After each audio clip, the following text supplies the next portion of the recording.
Hello everyone, and welcome back to GreatBroadwayFan's YouTube channel. I'm Luke, and today I am bringing you my video for my top 10 least favorite movies of 2016. I recently just posted my video for my top 16 favorite movies of the year, and I will include a link down in the video description to it. But while I did feel that there were fantastic movies that came out this year, there were some duds that came out this year as well. And as I talked about in my video for my favorite movies of the year, I saw 40 original movies that came out this year in 2016. And when putting together this list, I didn't rank these in order of whether they were written poorly or whether it was failure of cinematic narrative or if they were just badly acted. These are ranked in order of how much I disliked them for whatever reason.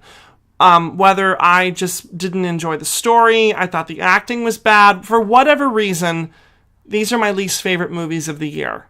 So I hope that there's not too much negativity with this video, but let's get it underway. So, number 10 is Manchester by the Sea.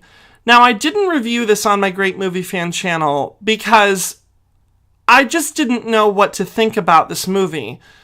This is one of the major Oscar contenders this year, and I can see why, because it feels like it's an Oscar movie. But the problem is that most Oscar movies usually have a message or a moral that the audience can leave with when the movie's over.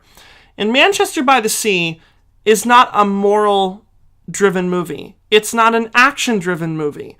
Manchester by the Sea, this is the best way to describe it. If you were hovering above the world and you decided to pick one person at random to just zoom down on and spy on their life in whatever's happening through a finite amount of time, that's what this movie is. It feels like you're watching a human life under a microscope. And you just happen to pick a person who is working as a janitor and has to go back home to his hometown when his brother dies. He inherits all of his brother's money and he becomes the legal guardian to his nephew. But he also has a really dark past. And while Casey Affleck gives an amazing performance in this movie, there's nothing really there to leave with. It's gritty. It's raw, it's realistic, it's very, very grounded a film, but there's nothing special about it. And that was my biggest problem with this movie. So number 9, this is kind of sad, but I have to put Pete's Dragon on this list. Because while The Jungle Book made my top 16 favorite movies of the year, this live-action fairy tale did not. Because this movie, to be fair, I saw it in probably its 6th or 7th week of release, so I was the only one sitting in the theater. It was shoved to the back corner of the movie theater that I go to. I had a little tub of ice cream bites, and I just watched the movie. And I'm like, I have a free movie ticket. I'm going to go redeem it on Pete's Dragon. And boy, howdy, am I glad that I did not pay full price admission for this movie. Otherwise, I would have demanded my money back. Because with the exception of the child actor in the movie and the CGI dragon, everything else about this movie was terrible. The direction was awful. All of the adult characters were terrible. They were one-dimensional. No one learned and grew or changed at all.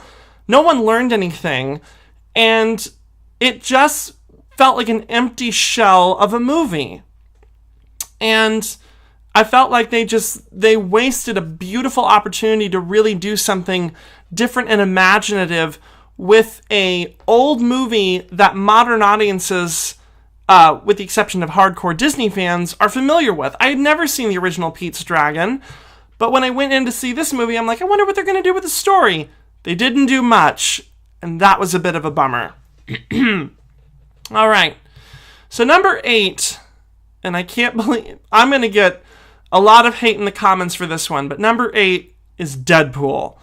And the reason why I put Deadpool on this list is because I just was in shock while watching this movie.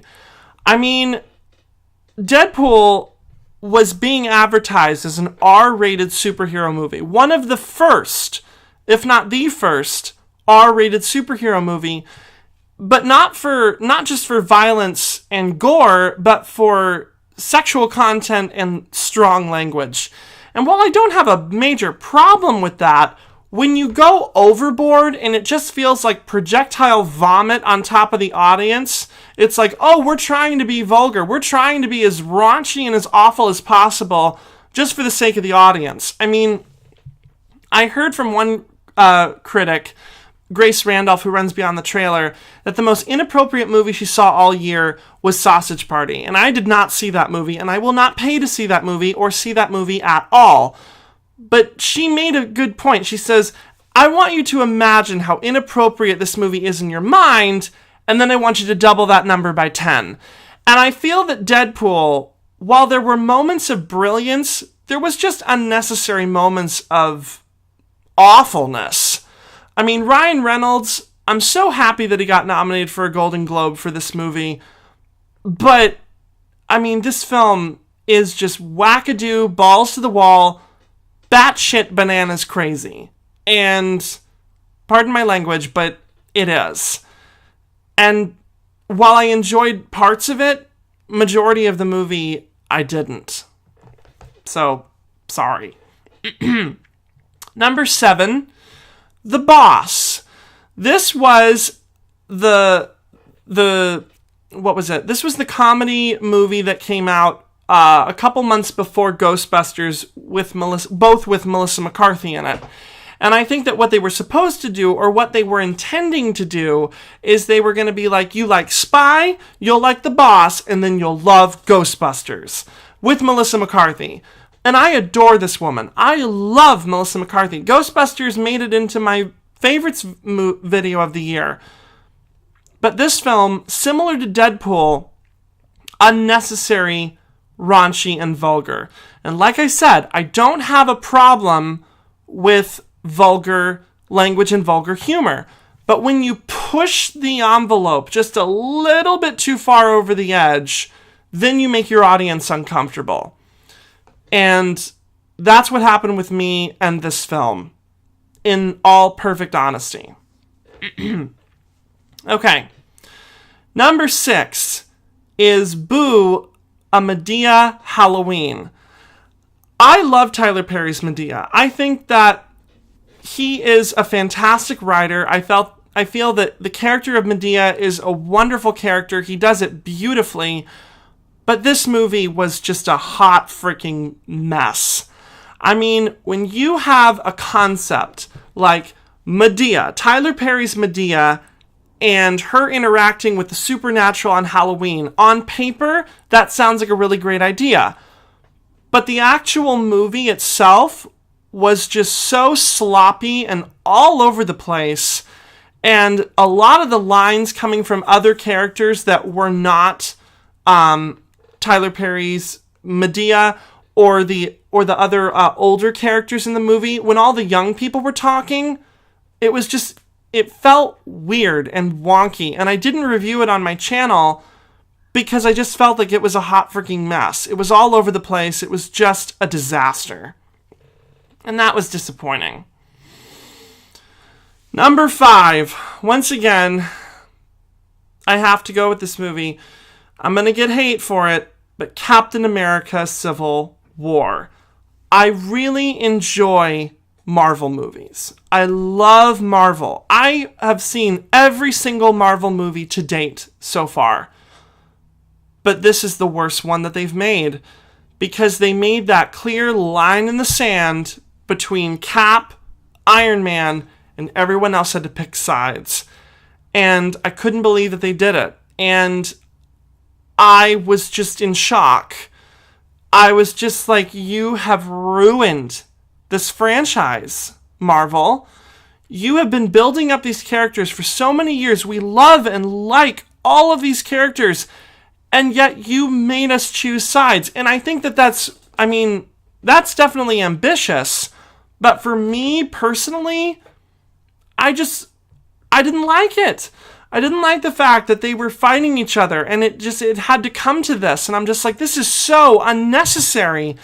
It had a horrible villain, and I felt like it just, oh my gosh, it frustrates me so much that they were willing to go that far, and it's over. From this point forward, it's over.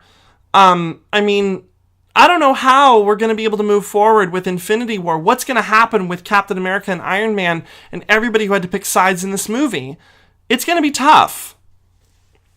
But wonderful action sequences in this film. Really, really fantastic.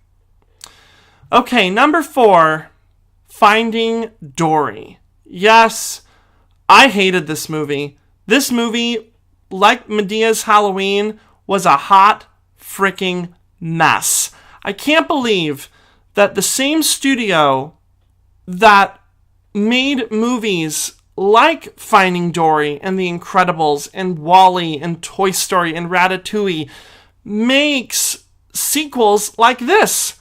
With the exception of Toy Story 2 and Toy Story 3, Pixar has never made a good sequel to a movie. And it makes me worried about The Incredibles 2, because if they think that Finding Dory is high quality entertainment to follow a movie like Finding Nemo, I'm in shock.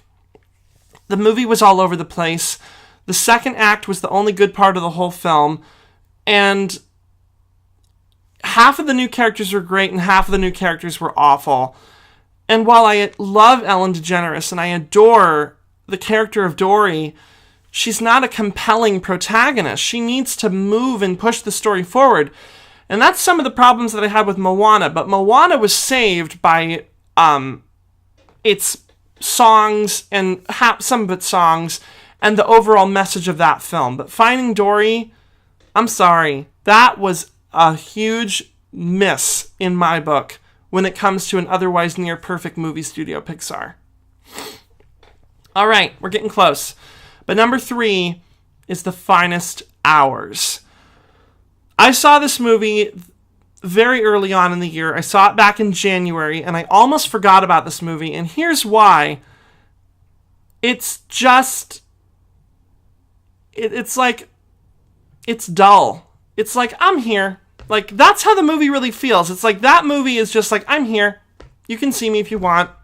I don't care. Like, the movie didn't have any, like, gravitas. There was nothing to pull you in. There was no driving force. I mean, it was, like, based on a true story and the impossible rescue from the Coast Guard, which was fantastic. But I talked about in my review for this, the movie was just... When it wasn't on the ocean, on the boat that was cut in half and floating out in the middle of the ocean, when those scenes weren't happening, boring. Really, really boring. And while I love Chris Pine, I think he's a fantastic actor. I loved him in the first Star Trek movie. I thought he was fantastic as Cinderella's prince in Into the Woods. This was just another miss. Once again, also by Disney. And I wish that Disney could make the same quality movies as their big tentpole blockbusters and animated movies with their smaller films. Number 2, Central Intelligence. I did not review this on my Great Movie Fan channel because I hated this movie a lot. I felt that the interaction and the chemistry between Dwayne "The Rock" Johnson and Kevin Hart was just so unnatural, so clunky, and so awkward. And all of Dwayne Johnson's lines and his line delivery were cringe, borderline painful. And I just felt like it was built up as this comedy with like these two amazing movie stars paired up in each other. And once again, on paper, sounds like a great idea. But in reality, it didn't work. It did not work. And finally, my number 1 least favorite movie of the year is Rules Don't Apply. Boy, was this movie a huge disappointment. I went into this movie so excited to see this cavalcade of movie stars coming together to do a period piece based on a true story about the behind-the-scenes action in Hollywood and the older life of Howard Hughes. And this movie sucked. From start to finish, it was awful.